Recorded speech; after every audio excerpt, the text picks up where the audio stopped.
To another episode of Beyond the Quarter, where we challenge the ideas and thoughts that come with a little bit of that quarter life crisis, as well as challenging the parameters of living outside of the fiscal quarter. I'm really excited for you guys to join us in another episode today with Tyler and I as we hop in our guests. We have Katie Nedley, Etsy store savant. She does handmade crafts on her store. So tell us like a little bit about the store, and then we'll kind of get into some background stuff from there. Okay. On my Etsy store, it's called The Tiny One. I make actually coffee mugs, for example. I do a little bit of crochet. I do little hair tie favors.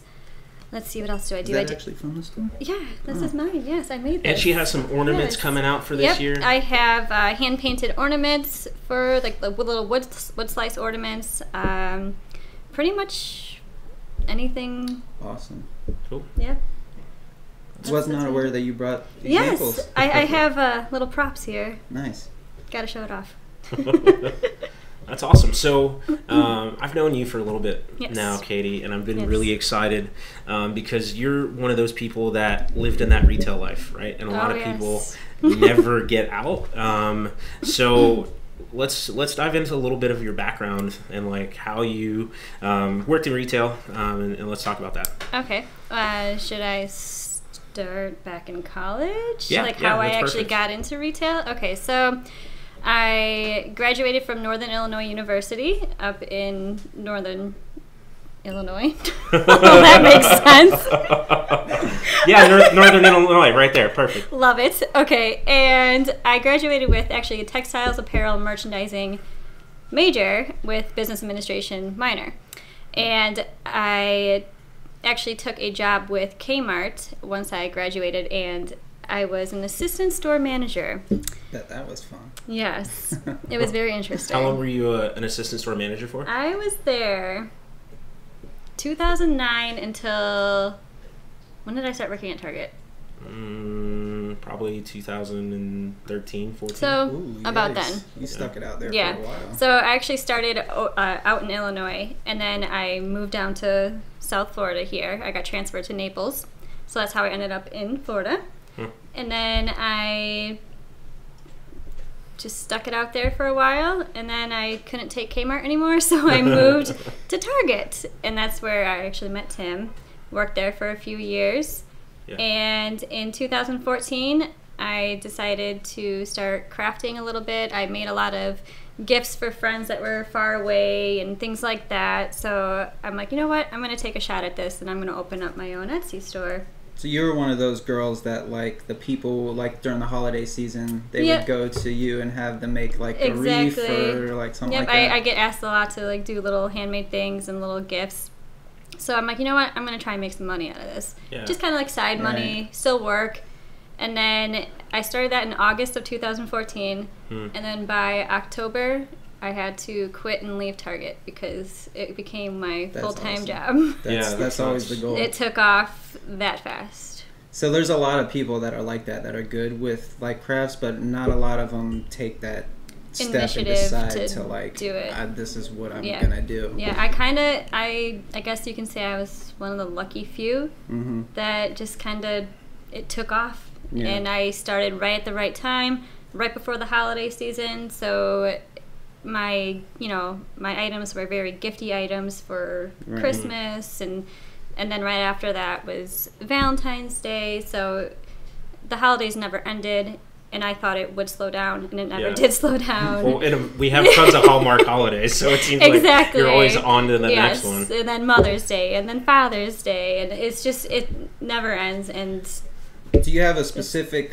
so like your customers are like all over the world, or I used to ship internationally, and then it just got too complicated and expensive. A lot of people don't want to pay $20-$30 for shipping. So right now I just do national, but then a few things I do ship to Canada because it's still easier to ship to Canada than anywhere else. So I have had, when I was doing it international, I had like Belgium and Germany and Australia, so I've had tons of customers out of the country. That sucks. I'm sure that limits like your Yes. customer base a little bit. Yeah. Not being able to ship outside the U.S. Yeah, it's hard, but I get a lot of people ordering for family members that still live in the U.S., but they're out of country. So, okay. So I still have Right. those customers. Yeah, those types of international Yes. interactions. Because I remember, like when the holidays would come or whatever, birthdays, you would always spend a lot of time on your gifts, and like you would always make crafty things for people. So was that like an early childhood thing? Was that something that started with your family? Yeah, we say I get it from my dad's side of the family because he is an engineer. He's very good at woodworking and just pretty much anything. So, and my grandma, she crochets and she knits and does all that. So I get everything from that side of the family, but sorry, Mom, but it's not from your side of the family. But yeah, I would definitely say it comes from that, and just seeing my dad, and I was always involved in like building our deck, our basement up north, and our fence. So I just always like to be hands-on. Yeah, I like to be hands-on. So that's so kind of I have where I got a friend that does e-commerce, and they do. You're actually the only one I've known that's done it through Etsy. What's the difference between like Etsy or say like Shopify? I'm not really sure. I never really ventured off and like looked at other ways of selling. So I've only stuck to Etsy, and I'm not sure why I chose it. I think it was just the ease of it, and Etsy is more handmade, vintage items. So niche specific. Yeah, so you're kind of, when you go to Etsy, you're more looking for like handmade things like that. So, and I'm sure like the other ones are just more. Yeah, like, the other ones are. I think they're kind of just strictly e-commerce platforms, kind of like a WordPress, like a website. It doesn't matter like what you're building the website for. So like Etsy's kind of more like a Pinterest type of place where it's very niche. It's like, hey, I saw this on Pinterest. Let me see if someone sells it on Etsy. Yeah, that's like pretty much what it is. Everyone living their Pinterest dreams is on Etsy. It's so true. It is. So how did you like really get that first start, right? Like I imagine that you looked at a YouTube video or whatever. Yes. When did you decide like I'm gonna try this out? I was pretty much, one day I said to myself, I'm gonna learn how to crochet. Out of the blue. Bought some yarn, bought some hooks. I'm like, let's do this. I think you might be the only millennial. I know, right? I'm like, here I am, like 25 years old. I'm like, I'm gonna sit on my couch and crochet. But I really did, and that's how I did. I just watched YouTube videos and just learned the lingo, and I'm self-taught with crocheting and just things like that. Self-taught. Yeah. That's awesome. Was that some of the first items that you sold were crochets? Or actually, the funny thing is that when I first opened my Etsy shop, it was going to be sewing and crochet items.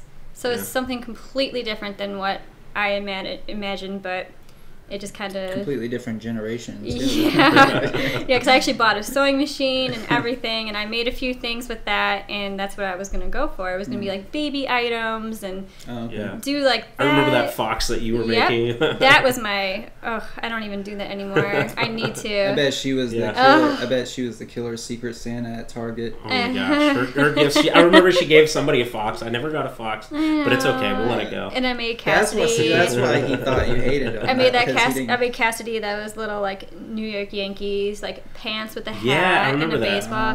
Yeah, so I mean, if people for the newborn. If people still ask me, you know, hey, can you make this? Like, of course, I will sit down and make it. But for now, I only have one crochet item in my shop, and it's the, I don't know if you've guys seen this. It's the wine glass necklace, and you wear it over your neck, and it holds your wine glass. I'm actually a meme. I don't know if you've seen it. Wow, really? Yes. So it has. So that's where that came from. Yeah. So it has on one side is like your friends, and it has like her holding a baby in her little carrier, and then you are on the other side with the wine glass around your neck, and that's my photo. Wow. So it's all over social media, and it's free advertising, so I mean, it's pretty cool. So if they tag me in it.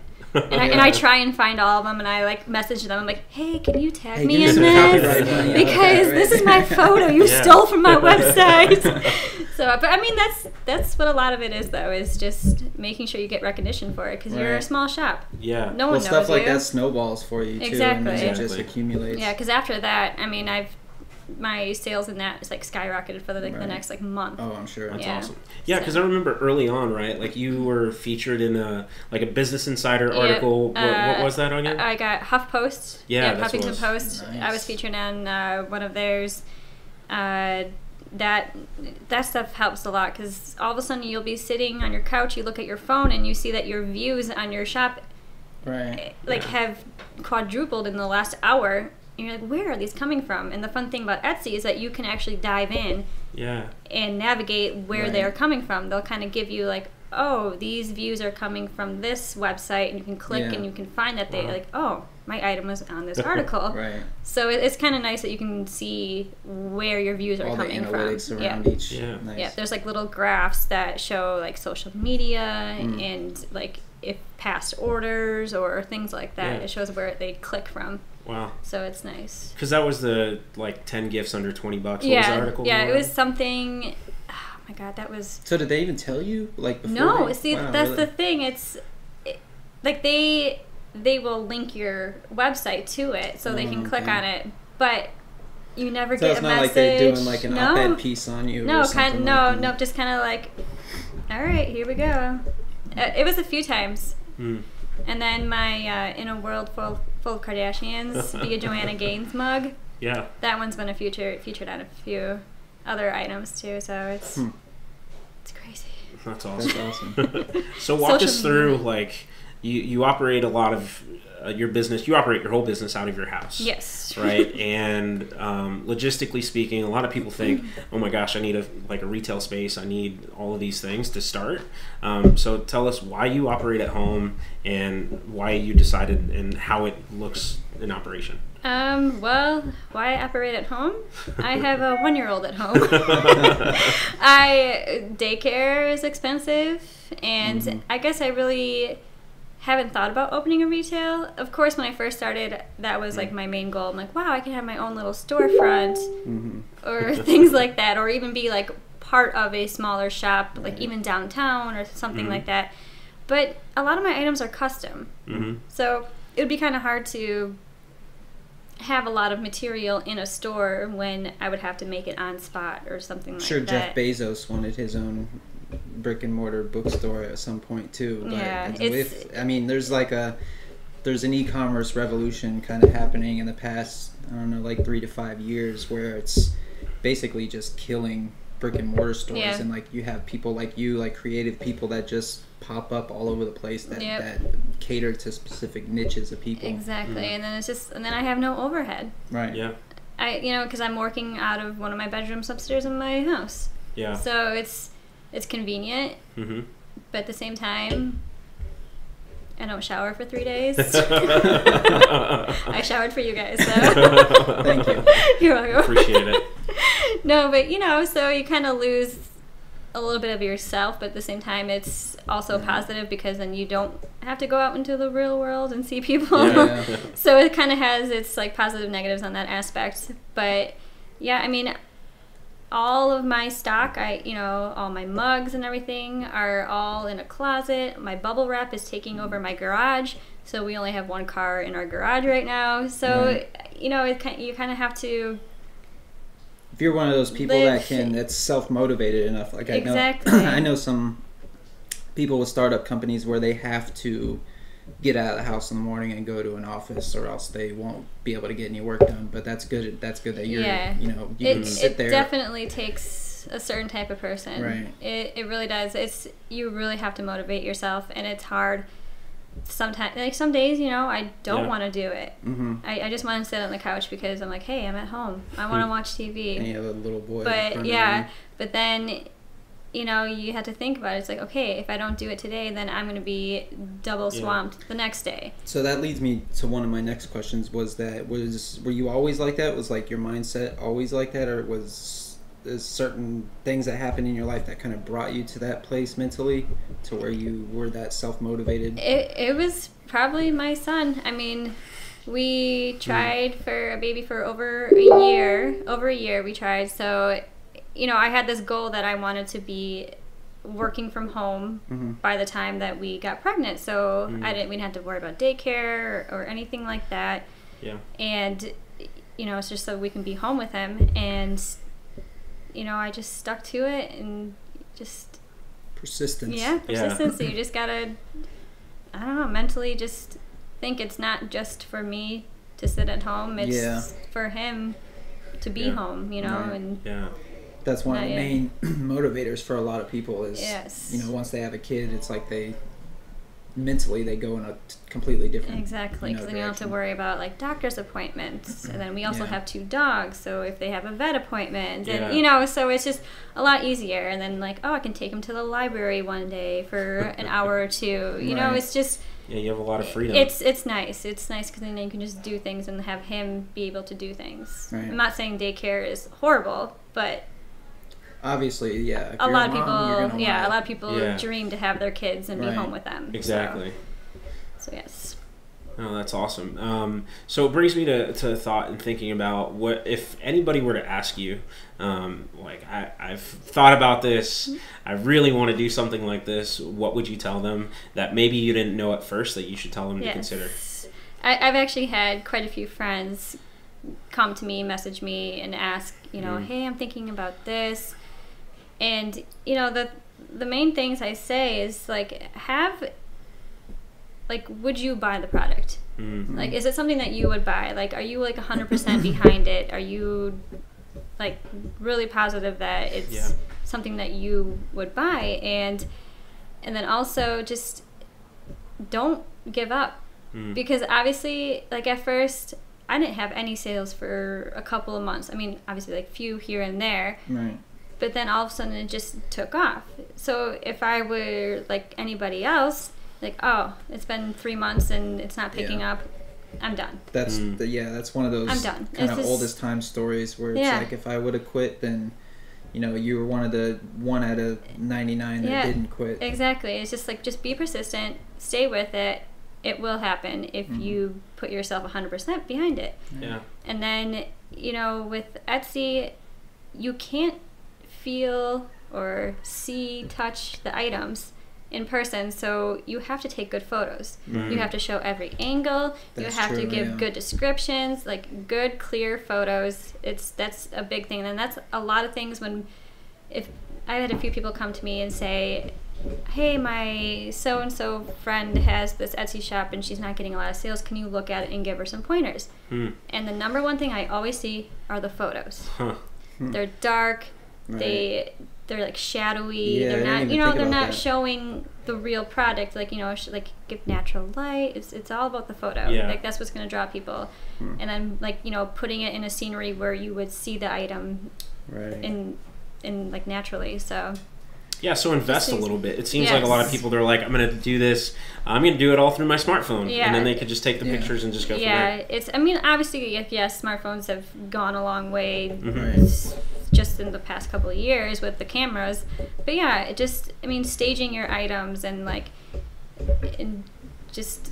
Well, if you want to do something like that, right? Like, you can't be one of those people that's not going to put the money into like taking professional photography, but they'll go out to like a bar or something on the weekend, right? So like you got to be all in. You got to be all in, and you know. And then another thing I always tell people is you're gonna fail.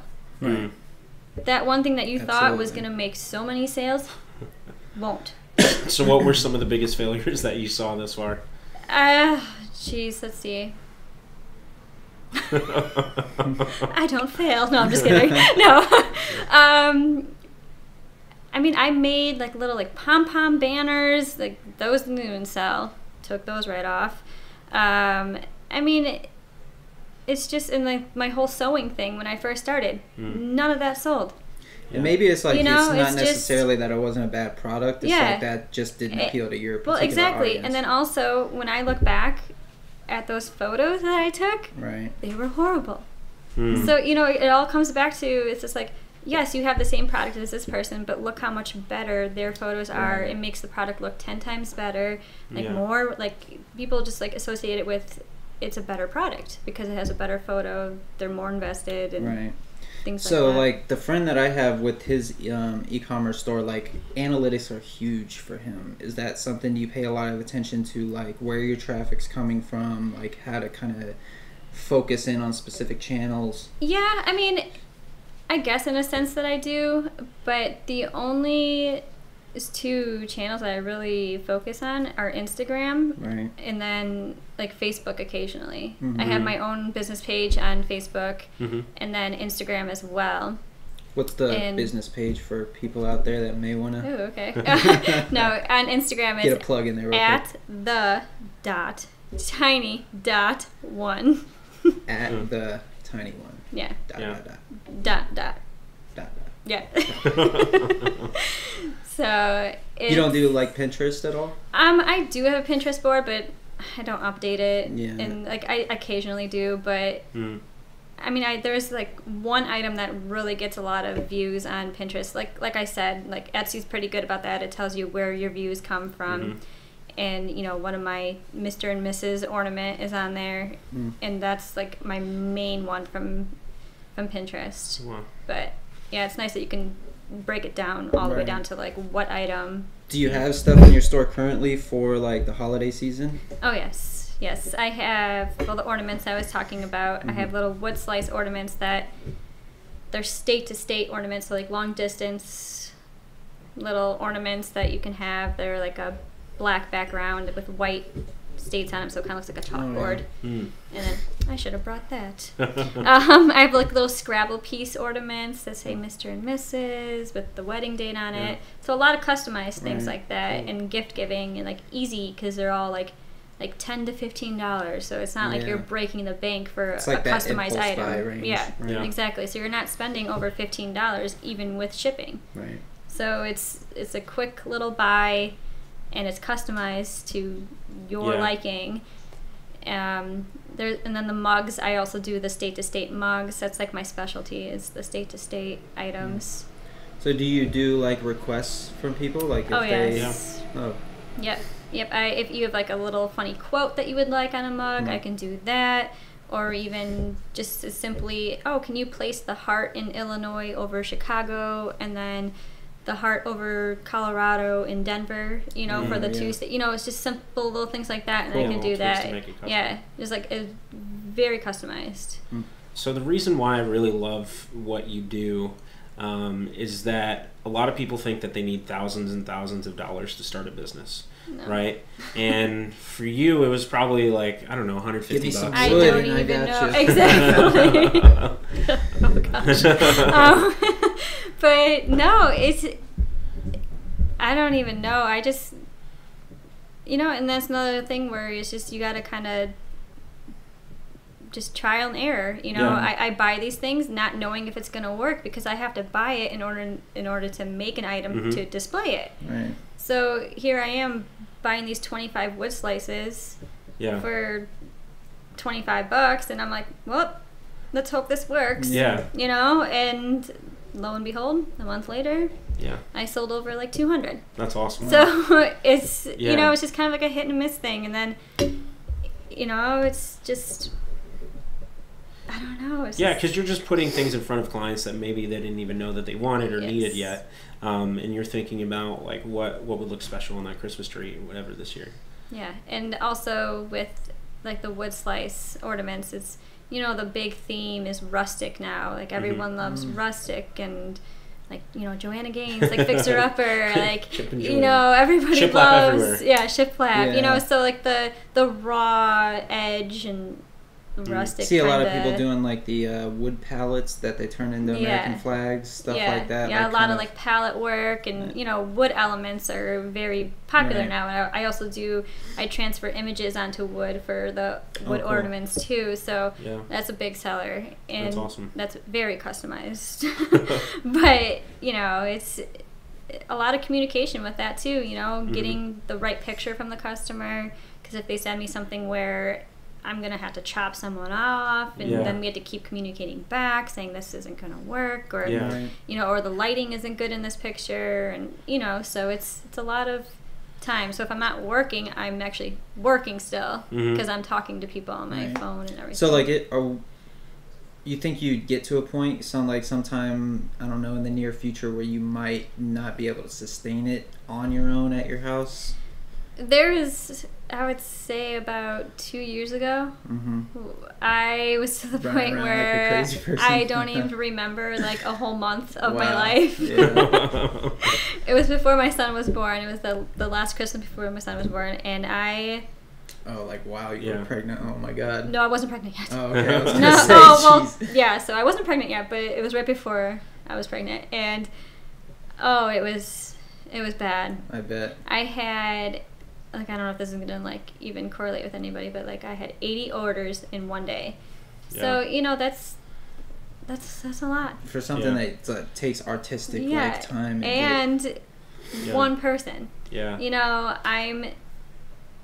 like I am the manager, I'm the accountant, I'm customer service, I'm the shipping and receiving, it's like I am a one-man team. Like, yes, occasionally my husband will help, or my mom will come over and help, which is huge, because like even if it is like just cutting up the bubble wrap or making boxes, like that's something that was an hour out of my day that I didn't have to do. Exactly. So family is a huge plus. That's awesome.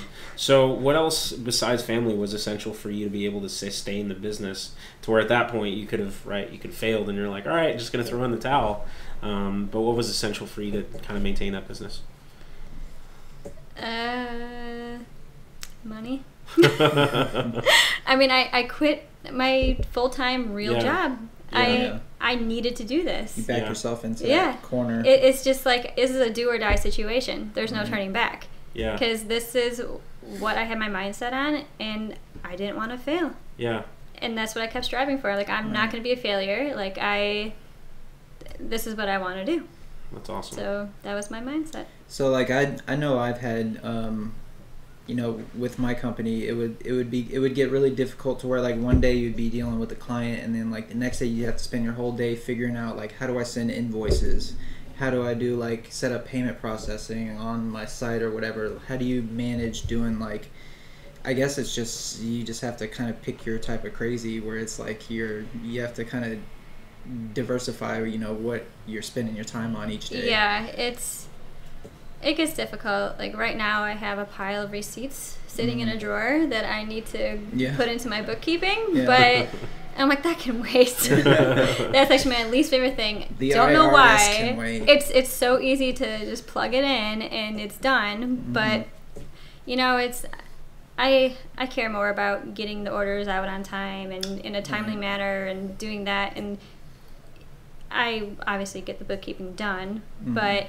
it's just I focus more on the customer aspect of it first before anything else. Seems like bad customer experience with a thing like Etsy could like easily kind of make its way through it and like kind of kill a business like that. Because obviously they say people are more prone to leave a bad review than a good review, no matter what. So you try and do anything that you can to get a good review. So obviously competing with Amazon, and they ship the next day or the same day that you order.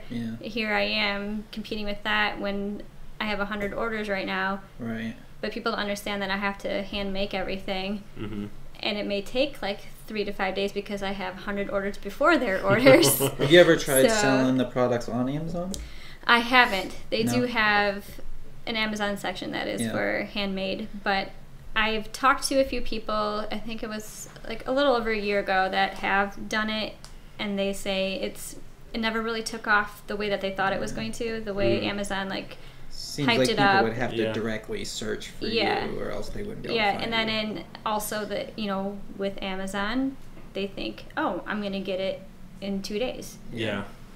But you're not, not with handmade items. That makes sense. So it's difficult to get that concept to people that don't understand handmade items. So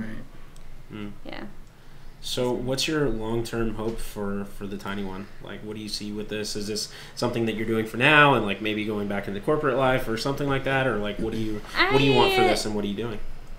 Realistically, I don't see it lasting for forever, but I would like to do it until my son is in school. Yeah. That is my main goal, I guess, and then possibly getting maybe not corporate job. I don't think I can do that.